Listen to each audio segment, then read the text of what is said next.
Hi, my name is Tim Waterfill. We're going to do a little exhibition here on the proper way to hang or prepare things to be hung that are not framed. And that includes items that are on foam core or on crescent board, that kind of material. So first I'll show you a completed piece. We're using transparent adhesive pieces right here, which this is an example of. And you can see that it still has the adhesive cover on the back. And also, this doesn't necessarily have it, but we're recommending strongly that you use a woven wire. They come together better. The process is, of course, to stick these pieces the same distance from the top. And also to put your wire through the two and wind the ends quite a bit. As you can see here, that's probably wound an inch. That's probably the minimal amount. Also, this might even have a little bit too much slack in it, because with that kind of slack, the hanging mechanism is going to show. So it's better to have this tight, not completely tight, but fairly tight across here so your hanging mechanism will not show. Many times we use these command strips. So this particular one just has maybe 1/4 of an inch from where it hangs to the top. That may not be the case with the piece that you're using. It may be a lot bigger distance, so we want to protect from this little piece showing by making that wire taut as possible. Here's an example of the strand cable that we suggest that you use. It's woven together. So it gives flexibility, but when you do twist it upon itself, it stays in place that way. And these items you can get probably at Michael's, Hobby Lobby, Frame It here in Sellersburg.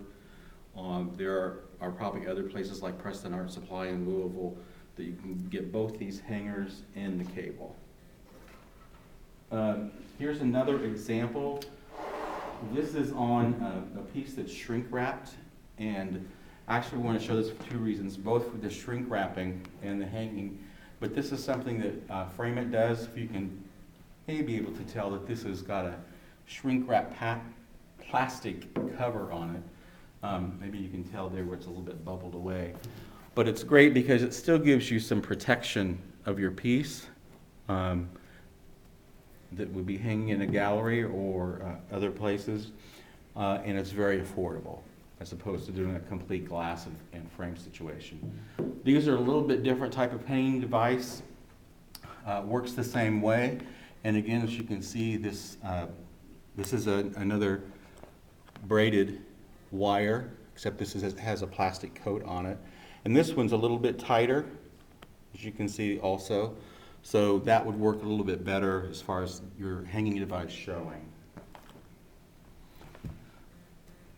Now another hanging method, this is a foam core piece, probably 1/4 inch or more, are the serrated pieces that can actually just be punched into this foam core. That doesn't obviously work for other substrates, but this is another hanging mechanism that's very successful for a gallery.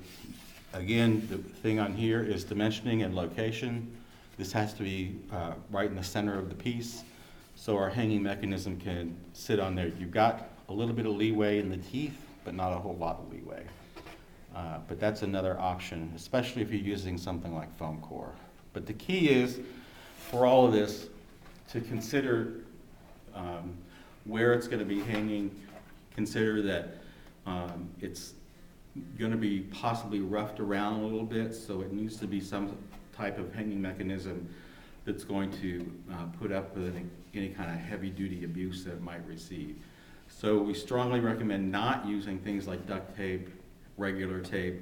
They simply don't hold wires in place. Use a product that's designed for that specific use, which are the hanging pieces like this one, and the proper braided cables that go with it. Thank you.